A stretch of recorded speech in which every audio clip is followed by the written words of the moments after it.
What's good, dude? Papa, hold these, baby. I got my hair cut from a Mexican in Pflugerville, and now I look like a Mongolian warlord. Yeah. My name is Michael Ridley, and I'm a comedian. It only makes sense because my parents are comedians. My dad is Theo Vaughn, and my mom is Bobby Lee. I recently joined a fraternity for uncircumcised men. It's called Alpha Sigma Schmegma, dude. It's a tight-knit brotherhood, heavy emphasis on the hood. So we go to intactivist rallies and DMX is playing in the background. Where the hood, where the hood, where the hood at? Thank you. Wow. Michael Ridley. Well, what's up, Michael? I'm chilling. Tell us about yourself. I'm good. I'm happy as fuck. I'm a comedian from Hampton Roads, Virginia. It's known as the 757. More accurately, Newport News, Virginia. It's kind of like a pretty shitty shithole. It's like a military town. I got a couple military bases there, and they have one comedy club. And I started there, 2000 December 29th, 2013. I can autistically answer the exact night I started doing stand-up. Do you have autism? No. I didn't think so. Okay. The way you asked that was like, he could. No, I was My little surprised. brother has autism, so I have a joke where I was like, I got a little bit. I might have some. Autism adjacent? Yeah. It might be it's definitely in the family tree. It's in there, dude. A couple of branches of the tism in that tree, dude. I don't know. But yeah, I moved to Austin like 7 months ago. I've been doing stand-up since 2013. I just hit 9 years. So right now I'm at 9 years and 6 months. How old are you? I'm 30. I just turned 30 last month. Okay. Yeah, I started when I was 20. Nice. Yeah. And I remember, so I listened to a few podcasts that you've been on to Really? prepare, did my homework. Oh, that's cool. But I remember you mentioning that, like, doing it there was really helpful so you could get good before you came. Yeah. The scene was small, and we had, at one point, at its peak before COVID, the Hampton Roads comedy scene had about 5 to 9 mics a week if you really tried. But they would all schedule them at the same time, so you really had to pick and choose which ones you wanted. But you could just run those. You could run those all month. And then, I mean, there were a few people booked showcases, and you can get on those. But the mics were quality. Like, at least 5 minutes. When it was smaller, you could get a 5-minute set in front of 40 to 50 people.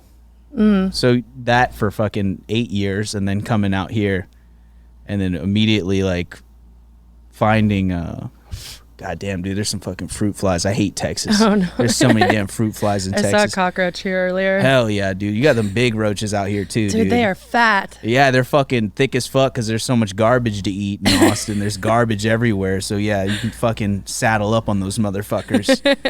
But what was I talking about? You had just gotten to moving to Austin. Like, Yeah, what was yeah. that transition like? It was I was about to fucking quit. I mean, 8 years in, and I wasn't getting shit. Like, I didn't get my first weekend hosting gig until, this is how dry it can be. It can be pretty dry in Virginia. We got like we have 4 clubs, and one just announced that it's closing, and that was the newest one that had opened, and it gave me my first weekend hosting gig 3 months before I left Virginia. So 8 years in, 3 months before I moved, my first weekend gig, which is pretty cool. I mean, it was 3 days. It was a full weekend, not a Thursday, but a Friday. Yeah, I think it was Thursday. Yeah, it was a Thursday, Friday, Saturday, and it was like 6 or I can't remember how many shows, but it paid $350, and I did 10 minutes each time, and I was so like green about hosting a weekend, and I was really green at hosting. I'm still kind of like I can host now, but like I didn't really host. I was always put back home in Virginia. I was always at the end. Like, I was kind of like the big fish. Yeah, they always closed it out with me, and I would get like a longer set. So I was just always used to being at the end, and then being the guy who's supposed to support the show always kind of, I don't know, bro. The way they taught hosting back home was like, you don't need to be the funniest. You just have to do the work. And I think that's, that's kind of like generally like how to host. You just kind of keep them engaged, explain to them how shit's going to work out. And it's like, I never had done stand up from that aspect. I'm trying to fucking murder, you know what I mean? Yeah. I'm trying to kill, dude. But then it's like, dude, I don't know how to host. And that weekend I worked, the headliner was like, the first show was pretty rough. I fucking was like, I don't know how to dial this back. I don't know how dirty the guy is. Like, we were brought up like, don't be dirtier than the headliner, or don't be, you know what I mean? Don't be funnier than the headliner. So I've been told that. So I was like, I don't know. The headliner was super cool. He's like, dude, just fucking go. And then after he told me that, I fucking ripped the rest of the weekend, drinking free whiskey all fucking weekend, and got the little $350. So that was chill. I feel like telling you to dial it back clips your wings. Like, you're not a dial it back sort of person. And that's kind of why I left Virginia in the first place, was because the scene kind of rewarded clean comedy. And I knew a lot of funny people back home they were not compatible with that. And I wasn't compatible with that, but I still found a way to independently pursue doing whatever the fuck I want to do on stage. And I got good, but then I always found myself getting in a roadblock with a booker or, a club owner, because the format of Virginia is comedy scene. Well, where I'm from, the part I'm from is, be clean. They're like trying to push this old format of comedy where it's like, be clean. You're not going to get corporate work. I don't give a fuck about no corporate work. And I think corporate shit nowadays is like, they want like an absolute fucking savage, because everybody's a corporation NPC, and then they're paying you like, this is a treat. We're gonna have this guy show up and be dirty and be nasty, and we're all gonna we're gonna have drinks with company money, and we're gonna enjoy the show, and it's gonna be like it's like a treat, because we have to be this way every day at work. So I don't know. I don't believe in like censorship like that. Mm-hmm. Austin's the perfect place for that. Yeah, because we don't give a fuck out here. They don't they don't give a fuck about stupid shit. They give a fuck about what the main goal is, and that's like, dude, fucking kill. Yeah. Get them laughing and be authentically yourself in order to achieve that. Mm-hmm. And I think where I was, I told this to everybody after I visited here the first time and came back to Virginia. I was like, get fucking good and leave. Mm-hmm. Get good and leave, unless something miraculous happens, where I think it's highly unlikely that a comedy club shows up in Virginia and replicates what they're doing on 6th Street. Or, you know what I mean? Yeah. All these comedy clubs on 6th Street in Austin, dude, this is like a fucking comedy gold rush right now. It's amazing. And we're all here, and we're in the river with our pans right now, just trying to get those nugs out of the dirt right now, dude. And everybody is going to follow suit. I mean, the LA Times just released that article about Austin comedy scene. I think that's going to open up a pipeline. That's one of my predictions, that now that everything's kind of, once the dust starts settling, now people are going to start coming out here.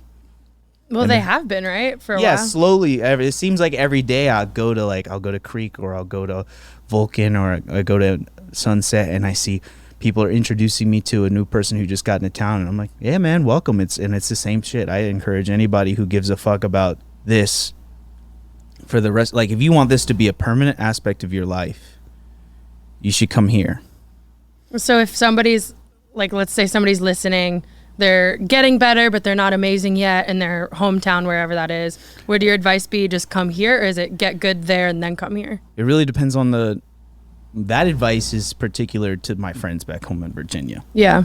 I don't know what it's like in other scenes. This is my second scene. Mm. So if you got a good scene and you guys got at least like 4 or 5 mics a week, or shit, start your own mics. Comedy communities are dependent upon the people in them. So if you guys got a struggling scene, let's say you got like 40 comics in a Tri-City area and you got 2 or 3 mics, go start a mic. Work your day job, save up money for a PA and a mic stand. Just start hitting up sports bars. That's literally all it was in Virginia, sports bars. And then throw a cash prize in it. You want people to show out, throw prizes in, do something. Get those get those mics rolling, and then you got a little scene. And you could literally do that anywhere in the country. But, you know, Austin was where a group of headliners from Los Angeles, Rogan and everybody adjacent, was like, dude, we're coming here and we're just going to capitalize on the fact that we could just create it ourselves and make the rules from the comics, from a headlining comics perspective. And that's kind of like the vibe I get from being at Mothership. It's like authentically funny people will be rewarded for their work. And that's a brilliant thing. It's a brilliant structure to have, from coming from somewhere where it didn't really seem like they were booking the funny people. These people that are getting booked were funny, but I think from a club owner's perspective back home, they were trying to book the funniest, safe people. Yeah. Because you have a lot of Karens bitching. It's almost like businesses have gotten so pussy to cater to that. Let's say there's 200 people in your business and 185 of them are happy with the show. And then there's a couple people that don't say anything, that thinks it sucks. But then there's those 2 or 3 people, and they don't have anything better to do than to bitch about what they saw that night. As opposed to them going, you know what, I'm just not going to go to Dipshit's Bar and Grill on Thursday nights at 9. It's just not for me. I'm going to fuck everybody who's enjoying this. It's like going to a strip club and then complaining about nudity. Yeah. So like if they preface it like, hey, it's a comedy night, then that it's all dependent on the business you're running your show out of. Like that's what's cool about Austin is there's so many comedy venues there's so many comedy clubs out here that are like they know how to run a show. So it's up to you to getting the asses in the chairs and then putting the people on stage that will help it and help it be successful. So when did things start popping off for you when you got to Austin? Like what was that trajectory? Slow. Yeah. Quick comparatively. I think slow in my I have fucking ADHD, so it's like I need it now. Same here. It needs to happen right now. Not right now, but it needs to happen. It needs to be faster. It could be faster, right? It could be faster.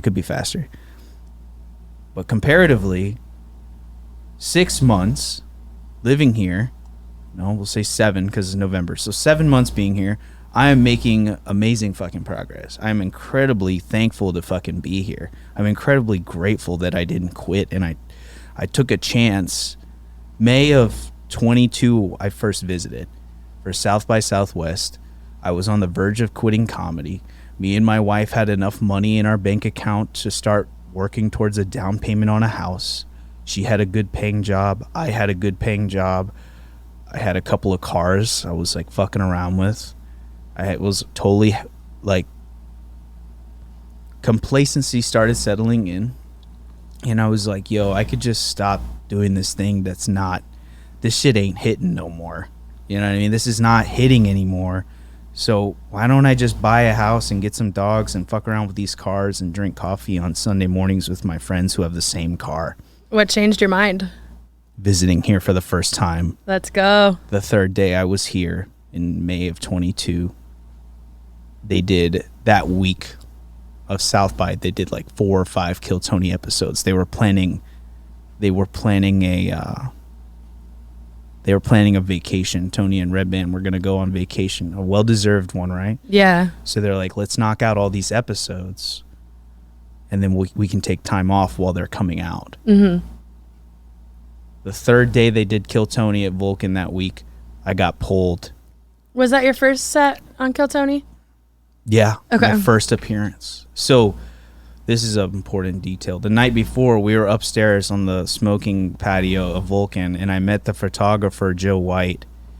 He's a Z-Pics by Joe. He's a beast, man. He's the older coolest guy? dude. Yeah. He's adorable, too. It's funny. Yeah, he's the best. He's super cool. I used to have like 3 Miatas. I sold all of them to move here.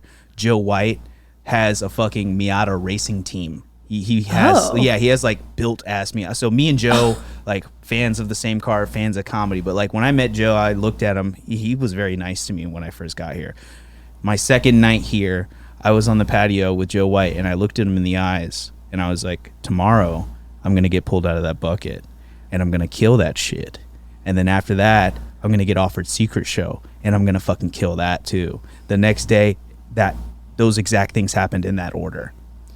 Because on the plane here, that first time I visited, I was telling myself, delusionally telling myself the entire flight, if it doesn't happen this way, you're quitting and you're going to buy a house.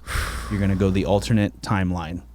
We're going to choose the alternate timeline. If it doesn't go this way, it wasn't meant to be. If it doesn't go this way, it wasn't meant to be. It went that way, and now I'm here. The universe came through. Bro.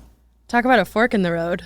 For real. Like, this shit was like, it was kind of like I was like, God, if this is what I'm supposed to be fucking doing, then make it so. Let's make it so, right? And Are you religious? No, I'm spiritual. Believed, I do a lot of mushrooms. I'm not religious. I just do a lot of psychedelics and shit. And I think I'm in tune with when you're owed something. When you're owed not owed, but when you deserve something and you've paid your dues long enough, from basically never getting booked on shit in my hometown. My voice is trembling because I'm thinking about all the shit that I went through and all the people who fucking dogged me when I first started and everybody who treated me like shit when I first started. Just grueling weeks of going to mics and bombing, or going and killing and bombing, killing, bombing, killing, bomb.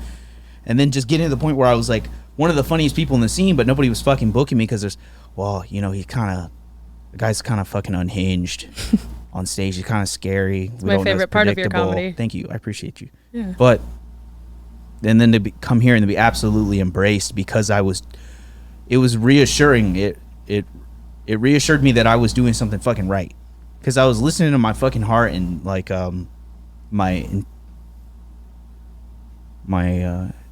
instincts, like my comedic instinct. I was like, this would be funny. Like my taste, I was trusting my taste and trusting my creativity, bro, and being funny. And like a lot of people were trying to tell me I was doing it wrong, and then I fucking came here and like my dreams are slowly unfolding in front of me every day.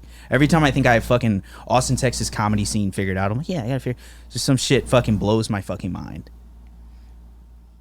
It's fun to watch.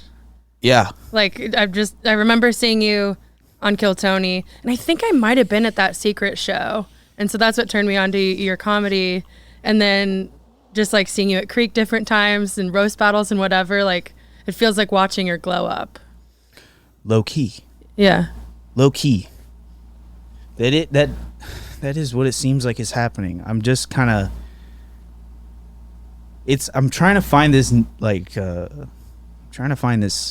healthy balance of being confident in myself, but also not being humble, but not being a bitch about it. Because anybody can get like a little. You just give somebody a little something, and then they're like, "I'm the shit. I'm the shit." And yeah, like, I am the shit, but I also kind of want to stay in my lane and not, just do what's expected, and not be a cocky dickhead about it. I think you've really struck that balance well. And I'm not just saying this to be nice, but because I don't drink alcohol anymore. I don't drink it. The answer? Dude. Yeah, I don't drink anymore. That was like a lot of my problems back home too. That was like just a cocky, drunk asshole come in talking shit to everybody, go on stage, murder, and then be like, why doesn't anyone like me? Why don't I get booked? Because you're a fucking drunk, like self-destructive piece of shit. And you're fucking, dude, I can be super negative and nasty and horrible. And it's like, I was like, dude, I got to learn how to get my ego in check. And I think I found that through like quitting drinking and then occasionally using mushrooms. And then like maybe like every 60 days, every 90 days, if I start getting a little check in. Yeah, dude, if I start getting fucking depressed because I am mentally ill. I've had depression and shit growing up. I was getting in trouble a lot in school, and it was always because I was trying to do some funny shit. All these it's a prank bro videos. I was like, that's fucking 8th grade me. But these guys are fucking 27 with a YouTube making tons channel, of money. making shit tons of money. And I'm like, damn, dude, maybe if I was still mentally in 8th grade, which I kind of am sometimes, but I don't have the balls that I did in 8th grade because I was a kid. You're not going to hit a kid. You're not going to hit a... It's a prank bros those dudes be getting fucked up. Have you heard the Bo Burnham song "Art Is Dead"? Which one? What was that on? He played it in the Green Room, like on the Green Room podcast or show or something. No, I haven't seen I'll that. send it to you after. There's a part though where he's saying like, I can explain show business to you easily. You know that little dickhead kid at a birthday party who won't stop screaming because he's just an attention attractor. He's going to grow up, and like most people learn that there's other people, but comics and actors never learn, and they monetize it. So he has a really dark view of it, Yeah. but it's true. Well, I kind of just, I'm not the same person I was 2 years ago, let alone 5 or 10 years ago. You've refined it. You've honed it. As I've grown up, as I've become more of an adult, and I've kind of learned how to still be playful and funny without like just the shittiness that I used to have. I used to be a fucking dick. I used to get jealousy. God, I would get jealous, bro. I'd be like, this motherfucker is getting this. Why not me? Like, I always used to be like, this motherfucker's been doing stand-up for 3 fucking years, and he's fucking getting... You know how many people I watch start and then would get weekends at these clubs, and I'm like, what the fuck am I doing wrong? Oh, I'm not showing up. I'm not talking to anybody. I'm not willing to be, I wasn't even willing to go up because I couldn't handle in my mind, I couldn't handle taking the 40 minutes an hour to 40 minutes to an hour, find parking, go up there, walk up these stairs, go up to this place, find the club owner, talk to them. They didn't really have that. They didn't really have a good format for that. What they had was a monthly bringer show on it used to be Wednesday, but they changed it to Sunday. It'd be a monthly bringer. They still do it. It's a monthly bringer show, right? This is how you would get into the main club back home. This is how you would get hosting weekends. You'd bark. Oh. Yeah, it was a bringer. Can you explain what that is? It was a bringer, so you'd have to get people in the building. You'd have to promote the show for them for free. Get 40 to 60 people in there, guaranteed. At least so you could get on with 18 or 20. But there was always somebody who read about it online, would get 60 people from their church to show up. They've never done stand-up before. Oh. And then let's say there's 12 slots and there's 7 people who did that. You have to do a 5-minute set, clean, without cussing, or they cut the house lights off on you and cut the stereo. So brutal. Get your family and friends. Yeah, you really would have to fight. And I'm like, honestly, it just doesn't seem like it just seems like it's incredibly beneficial to the comedy club, right? Which it is. That's what they're supposed to do. But it's like, damn, son. And it's not even at that point. Let's say you get on and you do well, which I did a couple of times.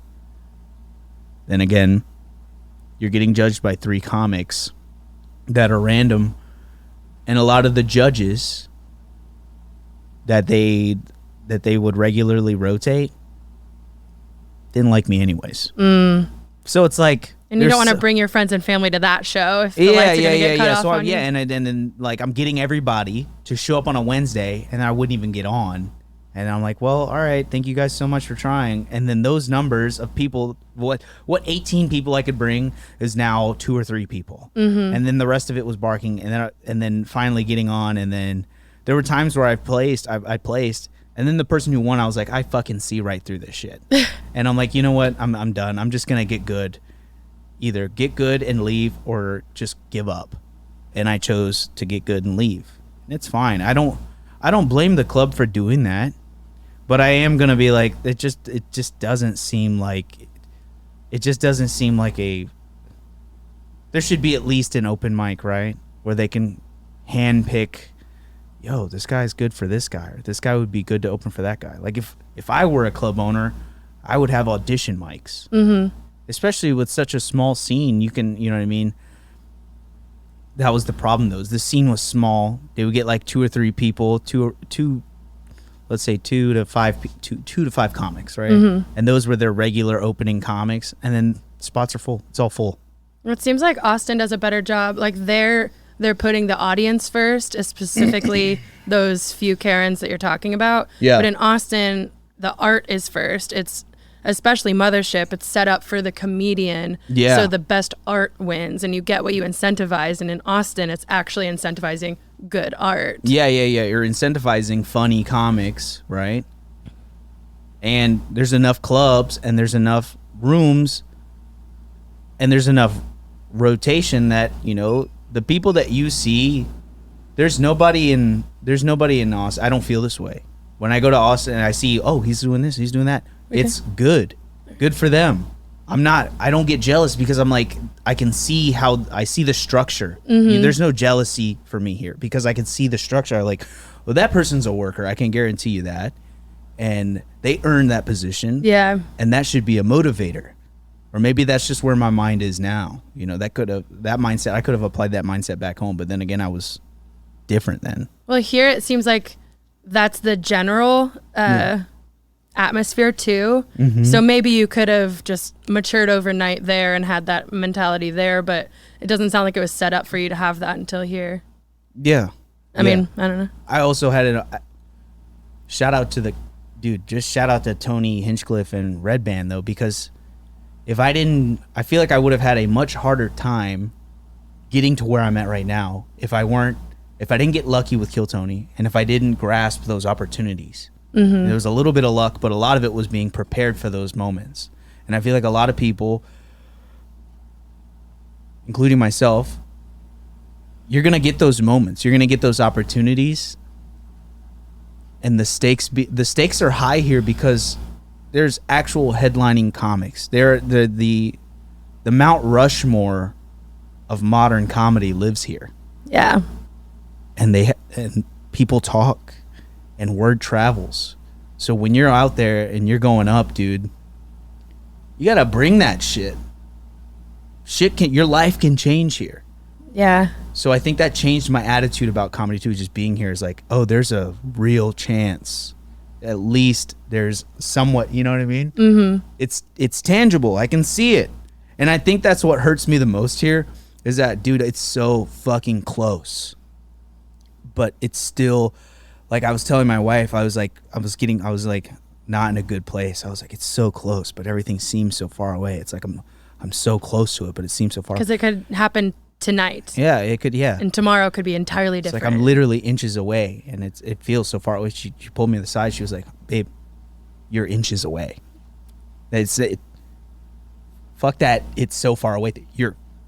Look where you're at. Yeah. And she brings me back, dude. She brings me to earth when I have those like negative thoughts. Like, bro, just have a good attitude, have a good work ethic, and fucking keep killing because it can actually happen here. It's a fucking real chance, dude. Especially with the Mothership, such a good format.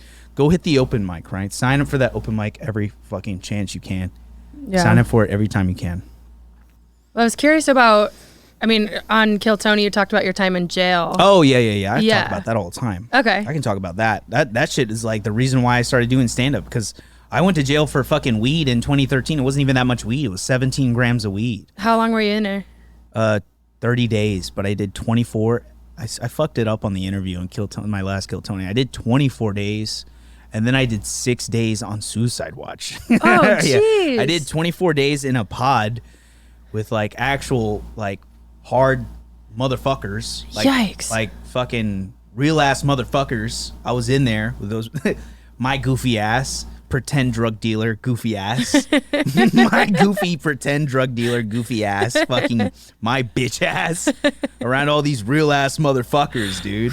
And that shit was like, because I started rapping in high school and then I stopped rap. I was a SoundCloud rapper before SoundCloud was even a thing. I was a Xanax SoundCloud rapper that sold fucking, I was selling eighths and I thought I was big shit.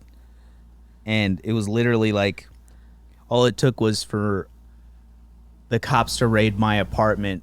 And the fucked up thing is like, I was out of weed. I wasn't even selling weed at this time. I was all out. I chilled. But my buddy had read up and he was there. And my buddy had just my boy copped a half. So it was 14 grams right there. And then we got like weed crumbs and shit around the house. So when the cops entered my house, they found his weed. And of course, I'm not going to snitch on my boy. I'm going to fucking try to fucking figure a way out of this. But there was no way out of it. I was fucked. And then they found all my roommates' weeds in their rooms. So you Like, went down for that too? Yeah, yeah. Oh my god. So I literally was like, all my roommates were at work, and my boy had just read up, and we basically used my apartment as like a headquarters. We were just like selling shit and just weed. It was just petty weed sales. It wasn't even like big Why shit. did they even raid it? My brother, I guess I knew there was something up, dude. Like I did something very stupid like 2 weeks before. There was a guy, and I was just trying to be a homie. This guy was like asking for, do you have a gram? And I ran upstairs and I sold him a gram real quick. Just like, yeah, dude, no worries. Here you go. Thanks, man. Enjoy it, dude. It's good. Like just on some homie shit. Like here. And then a week later, I didn't have any. I was in an apartment upstairs, and then I had there's an empty unit across the hallway, and one day I was leaving, and there was 4 cops. The universe tried to warn me multiple times, but I'm a fucking dumbass. I'm a dumbass little kid. I was like 17, 18. No. I was 20. I opened the door, and there's like 4 cops, guns drawn, leaning up against the wall, and they're about to start knocking on the door across the hallway. And I think they knew what I looked like. They had a visual description of me because I had sold that weed to that guy. And they raided your apartment over that. Well, when I walked out, they all looked at me, and it was like, "Fuck, we're knocking on the wrong house. Like we have the warrant. We have the warrant for the wrong house." That's the only thing I can assume, because they all looked at me like, "That's the guy." Fuck, I think we got the wrong unit, like the wrong apartment. So then I saw nothing of it. I was like, whatever. Fucking, I guess they moved out before they could catch those people. That's crazy, dude. So my brother opens, so like a week or 2 later, the cops come back again for reports of a weed smell. I'm pretty sure the fucking maintenance guys were fucking conspiring. I think one of the maintenance guys was an ex-cop, and he was fucking getting his rocks off on fucking taking it out on me. We had like nice cars and shit. And he's like, these fucking guys are literally like, they don't work. And the maintenance office was beneath my apartment too. So all I could hear was us listening to music, and he could smell us smoking weed all day. And I think he was just hating. And this motherfucker must have snitched on me, because one day he was doing maintenance I walked in on this maintenance guy in my apartment fixing light fixtures and shit. I never put a work order in. What? I never put a work order in. I find this maintenance dude who used to be an ex-cop in my apartment, and there's weed and pipes everywhere. And I'm like, what are you doing in here, dude? I didn't author. What do you? Oh, well, we had. And then he had like some bullshit excuse as to why he was in there. So then the cops were called again for a weed smell like a week later. And my little brother was living with me at the time. He's like learning disabled and autistic, like we mentioned earlier. And I'm laying in bed. My brother lets the cops in, and then they just proceed to fucking rip the place apart. And then I try to explain to my brother that because I had multiple weed charges, and I've already taken a weed charge from my brother prior to this, right? Jeez. So I was like, all right, dude, it's your turn. If you get this, it's going to be a first offenders, and you'll just have to quit smoking weed for a little bit. I was explaining to him what was going to happen. I was like, you just have to quit smoking weed. I'll take you to your probation shit, all that. And then he was like, I'm not doing that. So he sent you to jail? Kinda? I sent me to jail, but my brother, I don't know. Wow. I mean, it kind of should have probably went the way it did, because I ended up going to jail and then did, my month or whatever. And then homelessness followed for about 6 months after that. I can't even remember how long. I was just so focused on getting out of that shit. And didn't the homelessness happen because the bills kept coming when Yeah. you were away? Well, I was in jail, and then all my roommates, instead of like bonding me out, which was only $250, it was fucked. $250 or $500 or something like that. It was a very small amount of money. And my brother's getting disability checks. No, my brother was getting Social Security checks for our mom passed away in 2009. So he was still getting his checks, and we were using that to pay rent and pay bills and just live free, basically.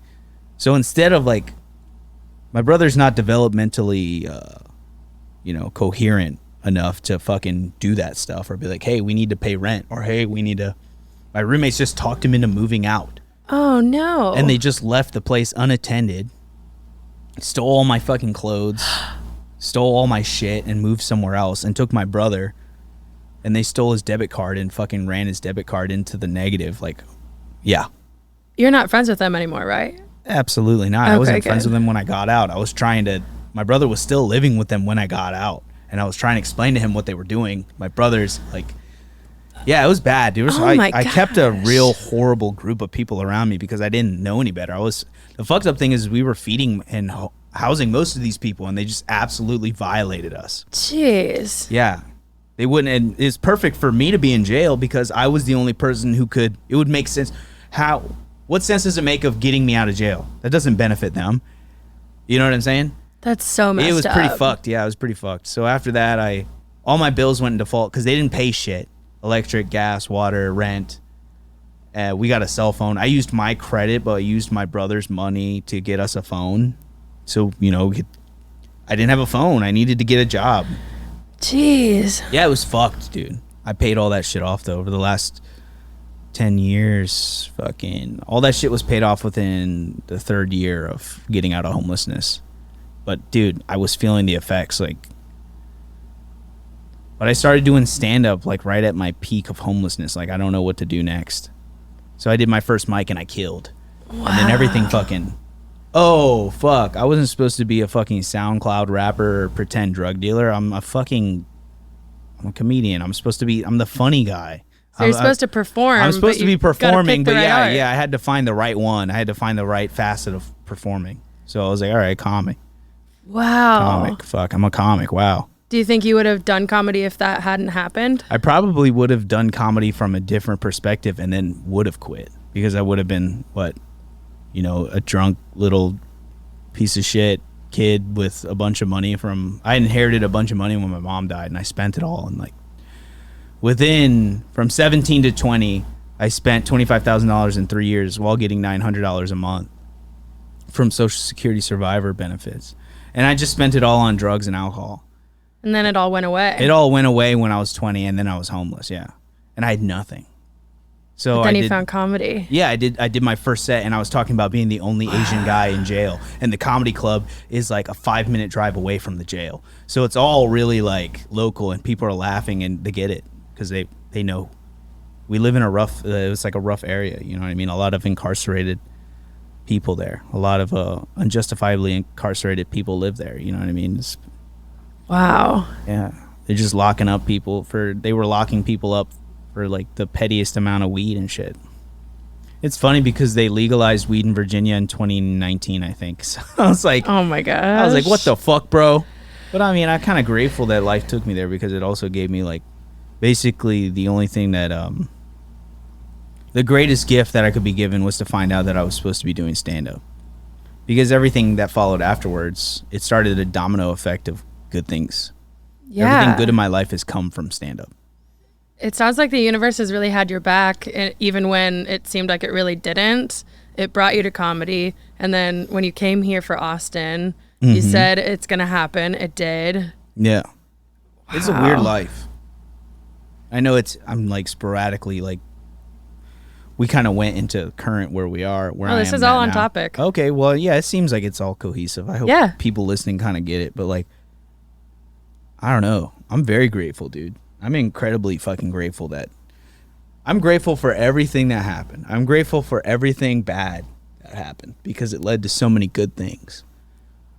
A couple of weeks before my mom passed away, she told me that I should be a performer. So I took that as music because we always kind of had music in the house. We didn't play music, but it's a Filipino household. There's karaoke every night. People are singing and dancing late at night. Yeah. So I was like, oh, it's supposed to be music, which I was good. I was good at freestyling and rapping and shit, but I haven't done it in a while. I can do it, fuck around, but comedy is really what it was supposed to be. And it really probably gave you the stage presence in the stage. I come from music too, more of a Taylor Swift vibe than SoundCloud rapper, but I know I look like a SoundCloud rapper. Yeah. Everybody is a SoundCloud rapper now. So. Man. Well, so okay, for your process and stuff, are you writing mostly on stage or are you writing outside of stage and then you bring stuff? How do you do that? I'll write a half-ass idea in the car or in the shower, or like in my apartment with my or with my wife. I'll just riff with my wife. Is she funny? Yeah, she's funny because she adds tags and shit and fucking. She's funny in the sense of somebody who to bounce ideas off of. You know That's what I mean? awesome. Yeah, she's great in that aspect. So like I'll riff around my wife because I'm like 100% comfortable around her, and I just kind of let everything spill out there. And then if it's funny and she's laughing, because she won't laugh if it's not funny, but I don't mind bombing in front of her. So I'll just be at the crib bombing. One man and then if I'm audience. getting her laughing and then she's like adding tags and she gets excited about it, then yeah, I've written bits like that. I've written shit that I was thinking about on the way to the mic, and I'm really excited about it, and like my ideas are flowing about it, and I'll go on stage and I'll just take a half-ass idea, bring it on stage, and naturally fill in the blanks once I'm there. Once the pressure of being funny is present, and I'm like, oh fuck yeah, I'm on stage. Okay, let's make this premise that I just thought of work. And then I have my phone recording, and if it hits, that shit hits first try, I'm gonna fucking run that footage back, open my notes on my iPhone, and fucking watch it a couple times and be like, okay. Then I have the structure of the joke and how the joke works, right? Then I'll go hit mics and I'll punch it up or perfect it, get all the word fumblings out of the way, get all of the, nonsensical shit, take that shit out, leave in the vital points of the joke, and then boom, there's a new bit. And then just keep doing that. Just go to open mics and fuck around. Yeah. How many mics are you hitting a week? Well, I work for Kill Tony and I help with production, and we just did the 10-year anniversary last Saturday. So I kind of been fucking exhausted. I bet. But I'm always doing something comedy related. But when I first moved here, once I figured out like a schedule, I would hit on Tuesday. I could hit like 4 or 5. Tuesday I can do 4. Then Wednesday I do like 2. And then Thursday I would have either secret show or do like Narbar or some shit, hit like 3. Dude, you could easily do like 10. You could do like 10 a week and not be tired at all. You could do 10 open mics a week and not be tired at all. And then maybe go snag there's always a late night mic at Creek in the Cave. So just, die up there. That's when I hit the most. Mm-hmm. I did it last night, and you saw me there. Yeah, it wasn't awesome for a second. But it's, you're just go up, say the words, get the muscle memory of going up. You know what I mean? That is going to have you, I'd rather be doing that than to be booked on a showcase and be all fumbly and rusty. Yeah. Because I'm constantly like, I've been doing it for a long time, but I still get rusty. Mm-hmm. You can still get rusty. So it's like, keep the blade sharp and, do it even when you don't want to do it. I think there's like a level of discipline because it's not enticing. My discipline was horrible back in Virginia because if it didn't feel good, I didn't want to do it. Yeah. If it wasn't providing serotonin, then I'm not going to fucking do comedy. But then I would be getting booked on something and I'd be bombing my fucking ass off. Mm-hmm. And then what a small scene is like, oh, Michael Ridley's funny, but he can't consistently be funny. So it's like, I'd rather book somebody that I know for sure is going to be consistently funny because the scene is so small and it's so fragile and the audiences aren't the best. Mm-hmm. So it's like the quality. Yeah, it's like exercising. Yeah, my like quality you gotta train. Yeah, my quality has gone up since I've gotten here because this place literally is forcing you to get good or what are you doing? Yeah. You know what I mean? You gotta get good, or like if you want this, you gotta fucking get good at it. And stay good. Maintain. Have discipline.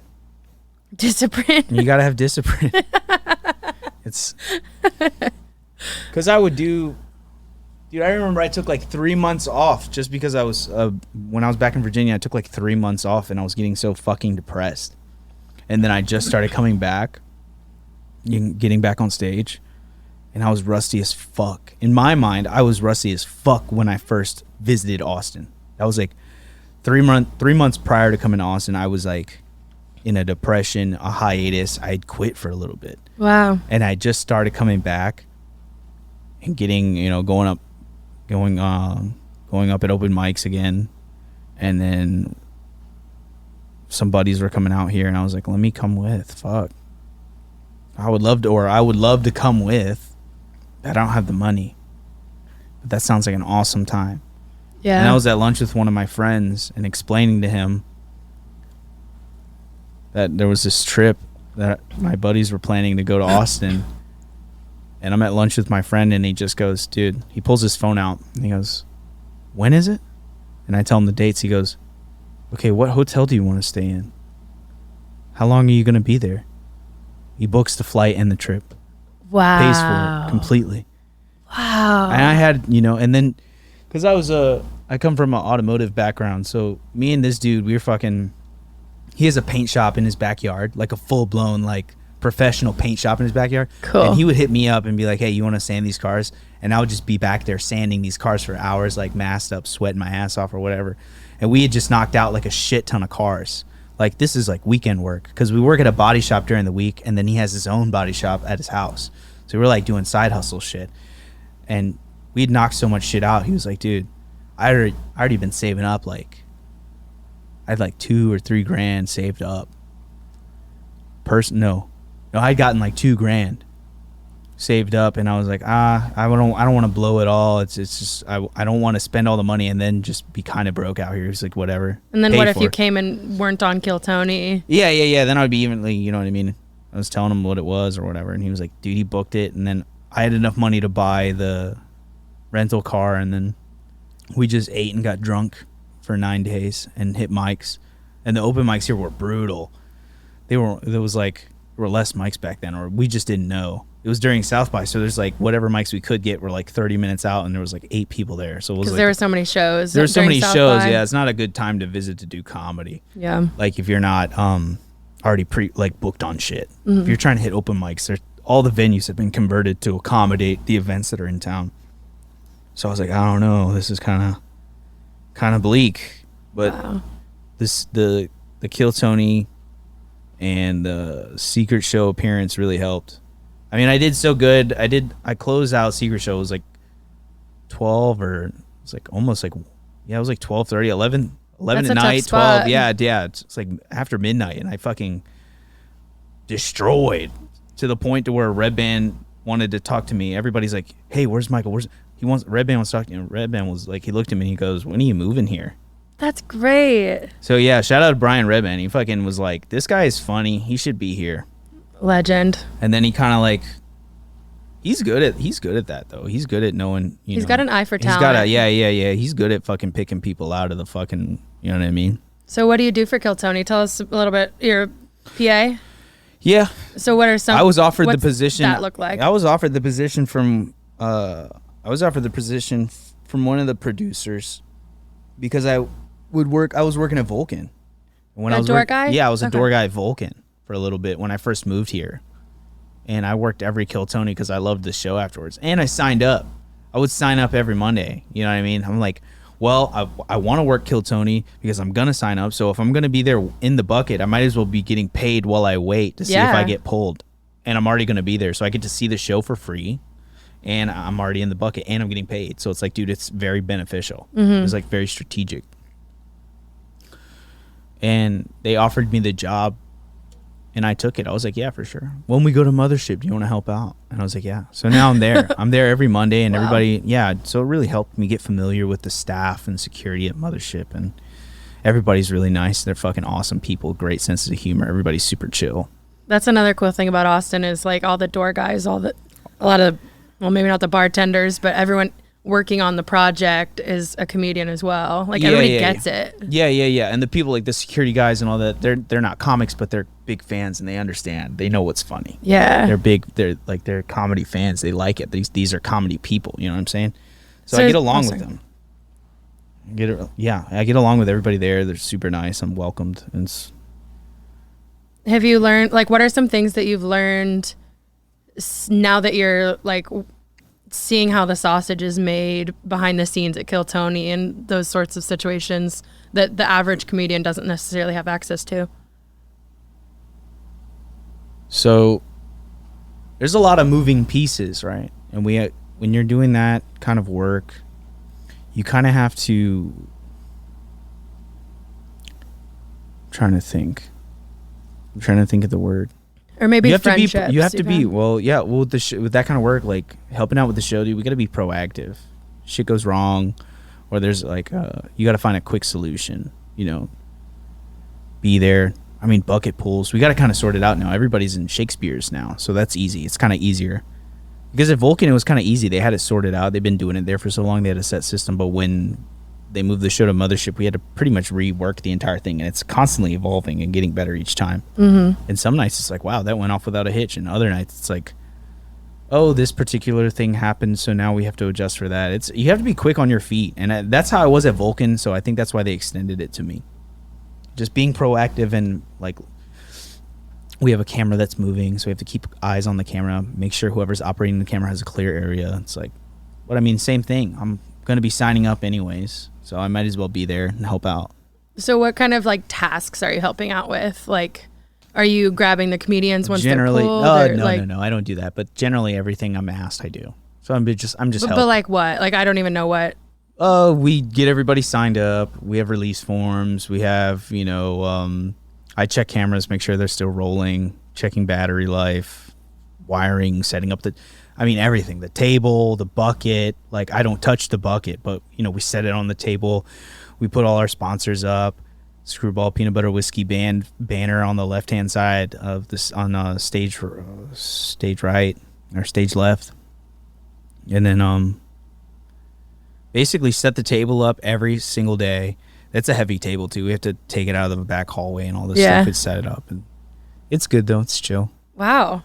Yeah, I don't think people realize how much of a operation. Kiltony is. I run the signups I'll be in the alley or at Shakespeare's helping them sign up, and then I have to break away, get everybody who signed up for the Mothership open mic, get them signed up. Oh wow. And then as they're letting people into the Fat Man room for Kill Tony, I'm signing those people up too. So I'm like, checking their IDs, getting them filled out, like getting their release forms filled out, explaining to them how it will work, and getting people out of the crowd who signed up. If they get signed up, I have to explain to them, like give them instructions and wow. Yeah. And then, everybody gets a gel blaster. I'm the gel blaster guy. I give you You're the gel blaster guy? I'm always like, if you get off on Kill Tony, like if you get pulled on the Mothership at Kill Tony, I'm the guy, and I'm also in the hallway, and I'm like, I give you your gel blaster. I'm like, dude, good shit.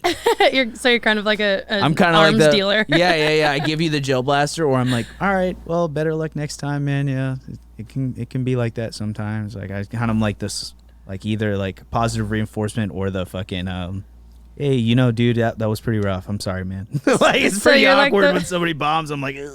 You're like the friendly nurse I'm that sorry, they wake dude, up here, to. Yeah, here, take this. No, some guy fucking ate shit last Monday, and I was handing him the gel blaster. I was like, don't put this to your head. Like, I made like a joke. Like, don't put this toy gun to your head or whatever. Like, I don't know. So how do people...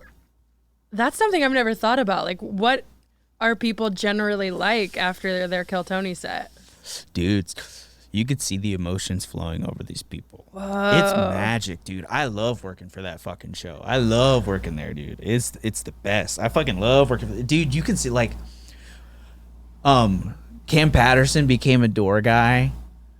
And he's the new regular and he's on the Kill new Tony. regular on Kill Tony. He became a Exciting. door guy at the Mothership and became dude. I was there. It was the night. It was so dude. It was like out of a movie, dog. It was the night that there was like heavy fucking rain in the city, and this is when everybody was still out in the alley. You have people out there with umbrellas and shit. There's like a foot of water out back of the Mothership. It's a monsoon levels of rain, and people are out there, and like we were doing like on deck pulls. We're doing on deck pulls, and Cam got pulled. I was like standing. I'm watching Tony read his name off, and I pull my phone out, and I'm like, it's like 30 seconds. He's still not at the back door. I'm like, yo, where you at? Where you at? Where you at? And like right before he's about to go up, Cam comes out of the rain and does that episode that Doug Stanhope was on. And absolutely he had his crushed it. first appearance, absolutely crushed it, and got booked like 3 times for other shit. Like Tony booked him on some other shit for Florida, and I was just like literally witnessing history go down. Like literally witnessing like a friend of a friend, because he's homies with one of my friends that I started with in Virginia back in Florida. Okay. So I always like, I introduced myself when he moved here, and I was like, yeah. So I'm like literally watching my boy like come up. Like he's a friend of a friend. If we become like, I fuck with him heavy. He's very funny. He added that dynamic of comedy that reminds me of like some of the funny people back home in Virginia that, there's not many comics. I've kind of modeled my comedy after, like, I've molded, kind of adjusted to Austin. Like, you know, some nights I'll stay in the pocket and do my material. Other nights I'm like, if I feel like fucking around, I want to jump around and be animated. I have sets like that too. It's just your boy's so fucking tired, bro. So sometimes I'll just be in the pocket and run my bits, and I'm like, oh, maybe you don't need to jump around and scream to get laughs. You can just chill in the pocket. But sometimes I want to act out and do act outs, full body act outs, jump around, do voices. Like, sometimes I want to have a more ADHD ridden set, or sometimes I'll just like, all right, let me just chill and run through my bits and wait, get laughs, rinse, repeat. And just to see somebody so animated again and then get embraced like that, it's like, there you go. That's so cool. He's the perfect example of what we were just talking about, where tomorrow everything could be different. Exactly. And that fucking changed something in me, seeing that, like, being there to witness all that stuff, like, coming out of the, dude, you running through the rain in socks and slides in that dirty ass alley, white tee, he's got water all over his shirt. That kind of shit fucks with me. Like, if I look like if I'm like water stains, or, you know what I mean? I don't know if I'd be able to perform under those conditions. And then just to be able to go out there and fucking do that shit and ripped it, dude. Yo, big shot, dude. That's sick. The success is deserved. And I'm like, don't fucking, people shouldn't be, that's what I was talking about, like, people being jealous, or like, yo, change your attitude. Change your fucking attitude, bro, because it doesn't matter what you're doing. If you got that fucking, like, why not me shit ain't gonna work out for you. Just like I had that why not me attitude back home, and shit wasn't working for me because I was arrogant and entitled and an asshole and cocky, and fucking when it boiled down to the time when it boiled down to being on a showcase or whatever, I'd be this cocky ass, like, king of the open mics, and then I'd get booked for something and I'd fucking bomb and look like a fucking idiot. You know what I mean? So, like, dude, just this comedy shit will humble you. Like, doing stand-up will humble you, bro. Bombing will humble you. Yeah. Check that fucking ego and get good and shut the fuck up and be a homie to everybody. Yeah, everyone can see the jealousy, like, on your face too. So if you bomb, they aren't going to want to support you. They're going to root for you to bomb. Yeah. Because if you're jealous, then they're like, well, you're not supporting me. You don't like when I have opportunities. So why am I going to like when you do it? Yeah. Like praying for your downfall type shit. Yeah. Those people are, oof. And there's insecurity, but then there's jealousy. Like, I think jealousy is something that you can feel and let it pass through you, and then you're good to go. Or you can hold on to that jealousy and you can choose it. And it doesn't sound like it's going to get you far. Or you could harness jealousy. Jealousy can be positive. Yeah. Like, man, I can't wait. You can reframe your jealousy. Like, don't be a spiteful asshole about it. Be like, damn, bro, that pushes me. Let jealousy be a motivator. Like, learn how to take jealousy and not make it a negative thing. Use it as a motivation. Use it as something that, like, speaks to you in a good way, where it's like, damn. Instead of being, like, negative and shitty about somebody else's success or somebody getting good things, you should be hype for them, right? Yeah. Be hype. And also use it as a motivator, and let it reinforce the fact that it can happen. Right? Put the fucking work in and it can happen. Because that dude's funny as fuck. He puts the work in. So it's like, boom. Doesn't that kind of play into the it goes to those who deserve it format of Austin, Texas's comedy scene? If you deserve it, you work hard enough and you're funny enough, you'll get it. Yeah, and if you are prepared, then it shows. And you got to be prepared for that opportunity. Yeah. Do the work, bro. Pay your dues. Hit your mics. Tighten up your material. I got a fucking showcase tonight, and I fucking did 2 shows at Mothership last night. I did Bottom of the Barrel, and that's kind of like you're pulling topics out of a bucket and writing on stage. And I'm like, oh, fuck. What do you know? That's how I fucking write. So I had a good time doing that. Yeah. I hadn't got to hit any mics, but thankfully, Sam Lopez and Brian Simpson, looked out, and I got on there, and I got to stretch my legs a little bit, and that prepares me for this showcase that I have tonight. So it's like, where's this showcase tonight? Oh, I'm at Sunset. I'm doing Leonardo Joni's Shadow Band at 8 p.m. Yeah, that's I'll tonight. come check it out. Yeah. I think that's, I don't know, is it weekly or not? I don't know if it's weekly. It might be. Weekly. It's either weekly or monthly, but it's at Tuesdays at 8. It's a good show. I've seen a couple. You mentioned Brian Simpson. He's like my favorite Austin comedian, I think. Oh, dude, he's awesome. I love him so much. Fucking, all the Vulcan door guys. all the Vulcan door guys were standing by the sound booth and we were waiting to leave, and he comes down here and he fucking like gives us straight up like the straight up coach pep talk. He's like, I was a fucking door guy type shit. Like I was just like y'all.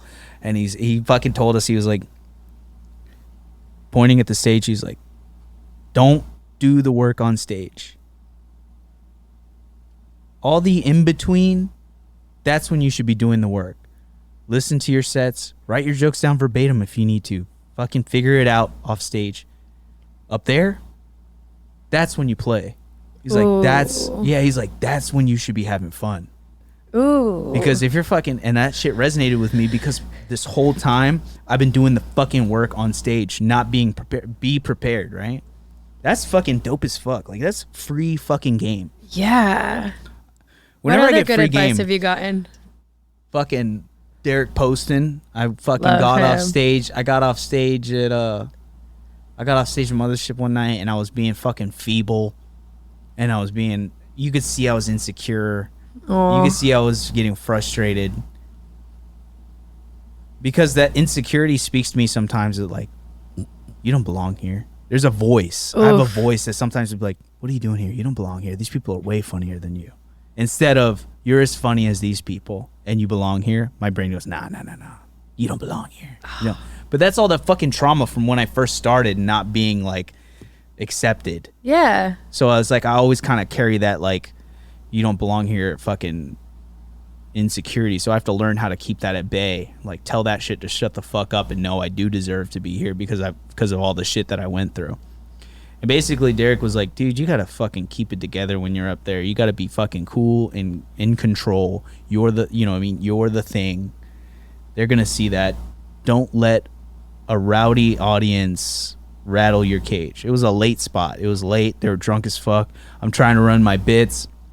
And instead of, I'm still learning how to, you know, weave in and out of crowd work. Cause when I was drinking, if somebody would have heckled me, I would throw the whole set out and fucking just start riffing and like fucking with the person back. So I need to learn how to divert from material, address, you know, heckles or whatever, and then get back to material. And I guess when I did address her, I kind of had like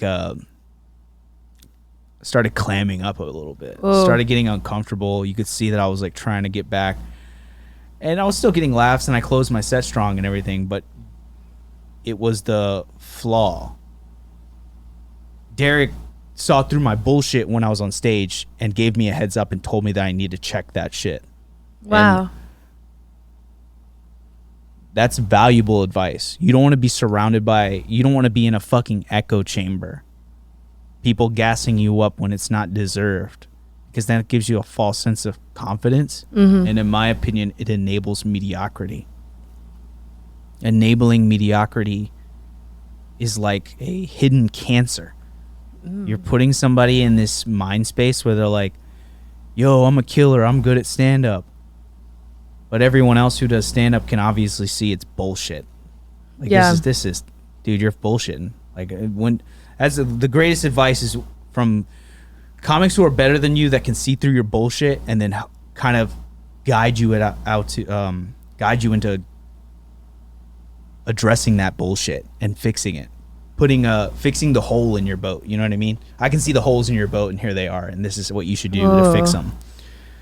Or you could just fucking continue your whole career with these holes, and the water is filling up, and then you know what I mean. There's flaws in your work.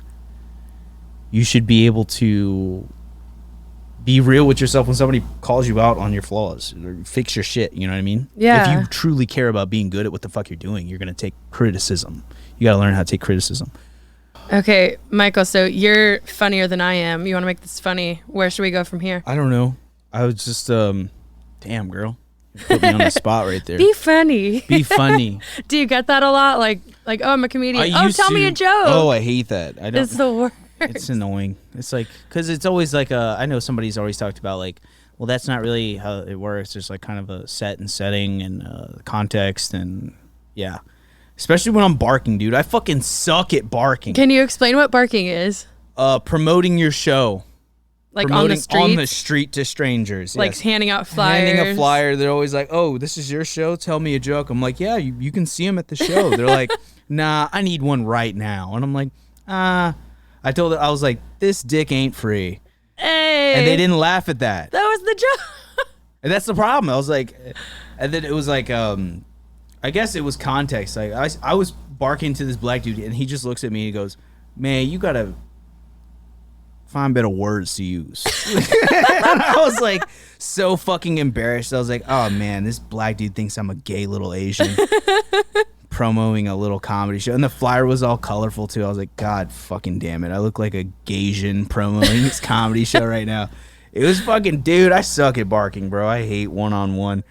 It just even feels effective? like customer service, huh? Is it even effective? It works. Oh, that's good. Yeah, I fucking did it. I did my show after hours at Vulcan. I haven't done one.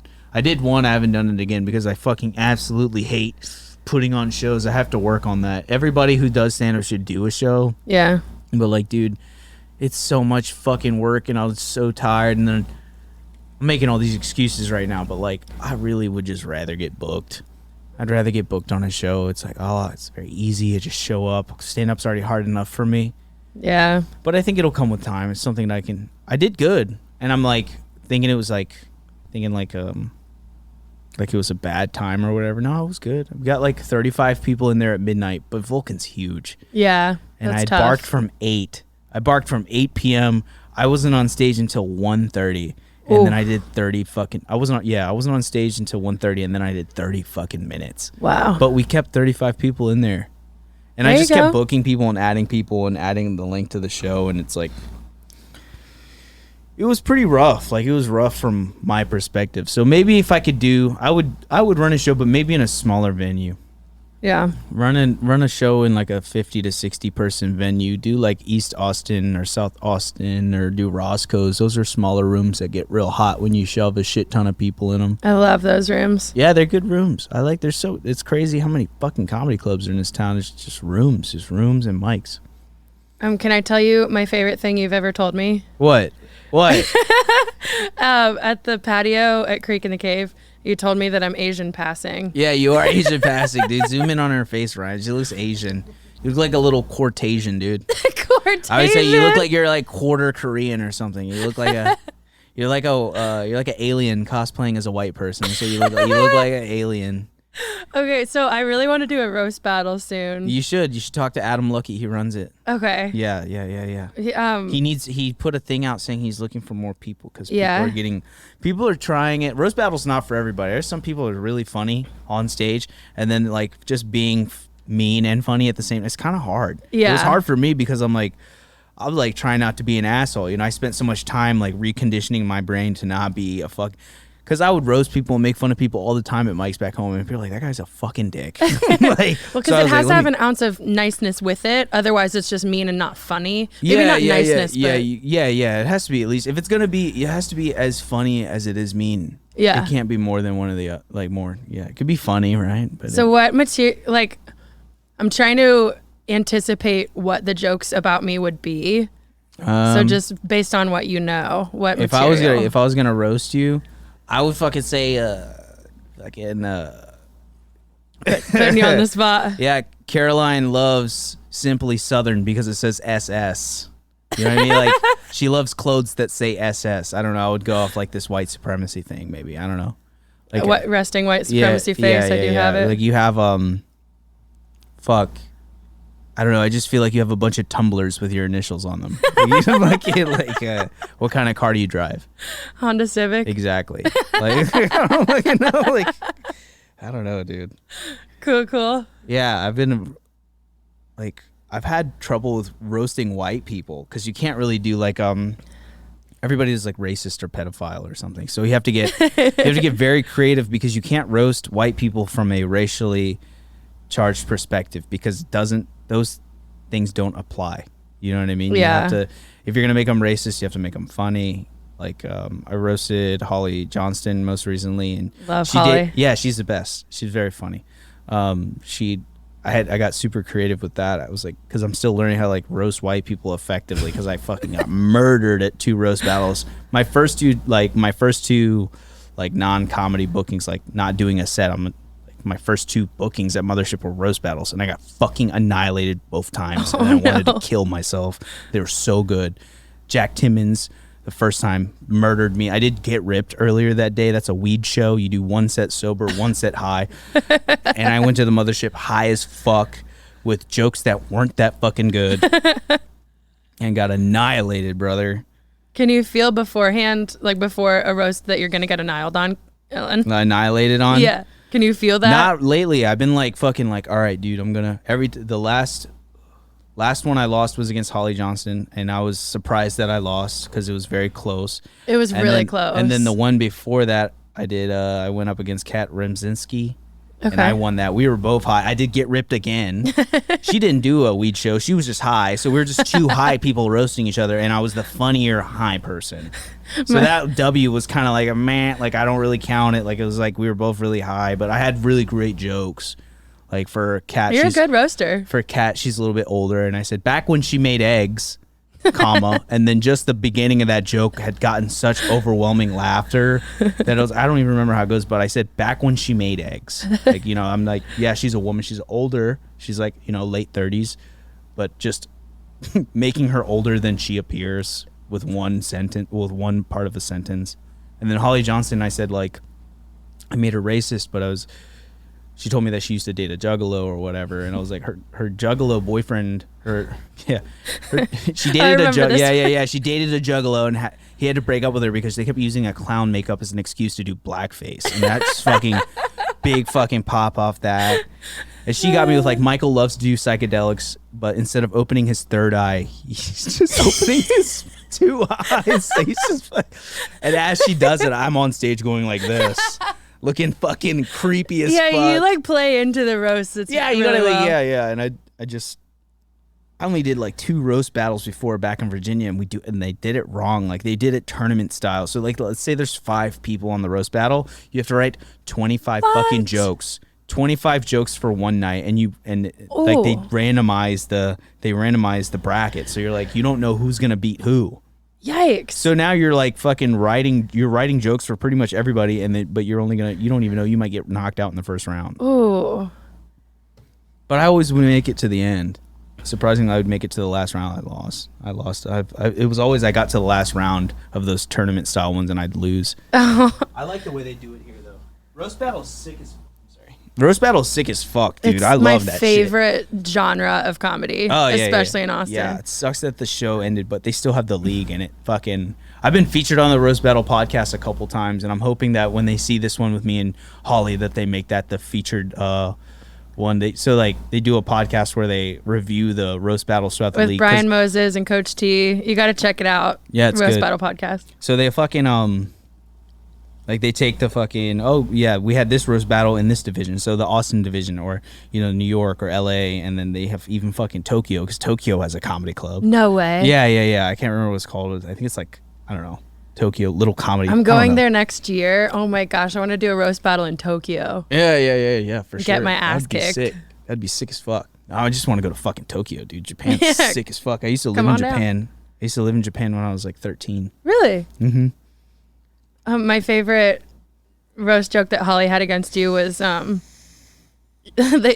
about you're a DJ at a sweatshop. Oh yeah. I look like she said I looked like the DJ at a sweatshop, and I was like, I played into that too, which helped it. I think it just helped it. I was like, all right, get those Nike checks sewn onto those shoes. Bam, bam, bam, bam, bam. Fucking doing the stripper DJ voice.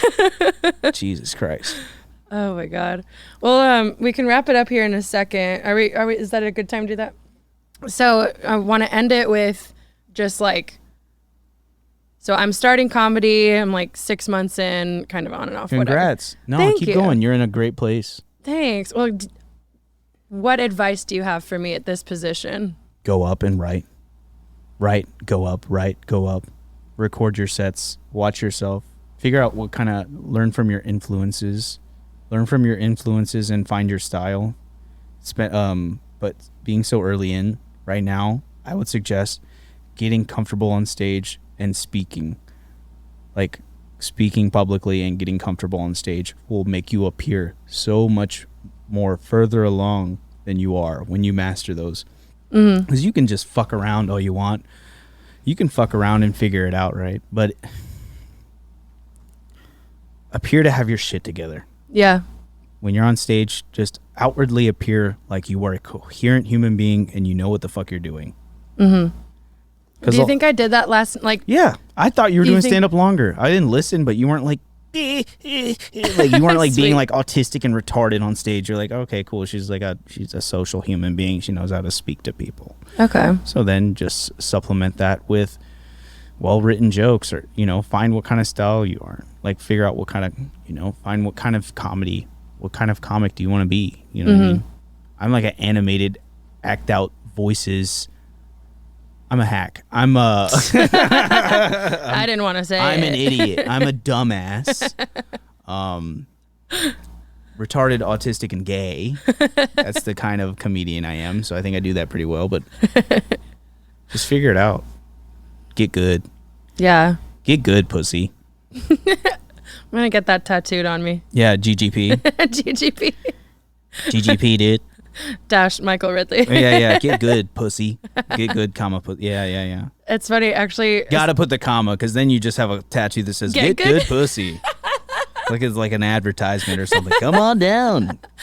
Come on down and GGB. GG, comma P. Yeah, comma. The comma's important. But yeah, just get good. Fucking, I don't know. Hit mics and get comfortable. Yeah. And whenever you feel something come to you, write it down. Because a lot of the times, like I'll be fucking spinning yarn about some funny ass shit, and then I didn't write it down. Write it down thoroughly to where you can come back and understand what the fuck.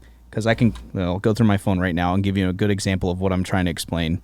All right, 1 second. I'm excited to hear this gold. This one is good. I did a good job. I have suicidal thoughts, but they come to me as an 8th grade bully. Yeah, that's a premise, right? Yeah. I'll just write a premise and then I won't forget it. I'm going to work on this. It's like, so I'm thinking like how this joke would work is be like, I have mental illness. I have a lot of suicidal thoughts, but they come to me as an 8th grade bully. Like, do it. You won't. You fucking pussy. Do that shit, pussy. It's like it's funny, right? But there's more there. Yeah, you could really explore that. Yeah, you can go further into it. And then this one's like, I'm racially fluid. Some days I'm white and some days I'm Asian because I'm half white. So I'm like, I preface that with I'm biracial. And then you can go into all sorts of stereotypes of two different races. Yeah. You could be the white person. Yeah, that's what I'm trying to figure out is how do I convey an Asian person doing something that would make me immediately feel white, or like I'm white now because I'm not claiming the race. The whole point of the joke is like I'm a flip flopper depending on what racist shit I see. Like whether it be a racist thing I see, like if I witness an Asian stereotype, I'm white. If I witness a white stereotype, I'm Asian. Yeah, that's the joke I'm trying to make, and I always end on Asian. Okay. I ended on Asian, so I don't look like a. You know what I'm trying to say. Yeah. So you don't look like a racist asshole against your own people. Thank you. This one is dumb. Like write your premise thoroughly so you can understand what you were trying to tell yourself later, so you can build on it. This one just says the gay hip must have pulled something or hurt myself.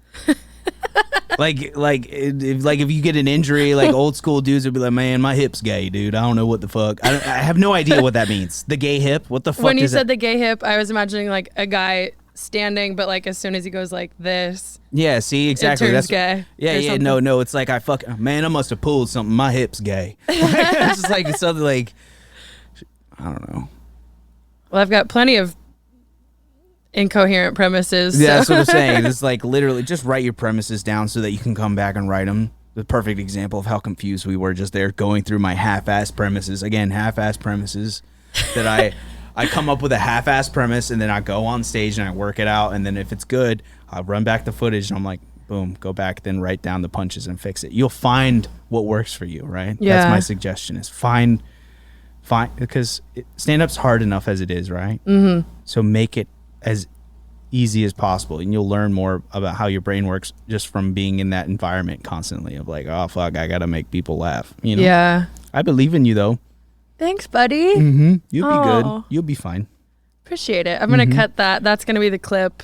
I'm proud The of only you, buddy. one. Yeah. Even if you're not funny, at least you're attractive, and then it'll be like, oh, okay, that you're doing that thing. I mean, You're doing that thing. you can always rest on that. Yeah.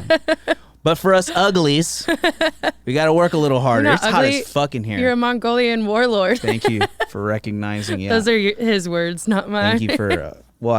Thank you for thanking me for my service. Well, cheers. Well, do you have anything? Well, first of all, anything else you want to say, but also anything else you want to plug?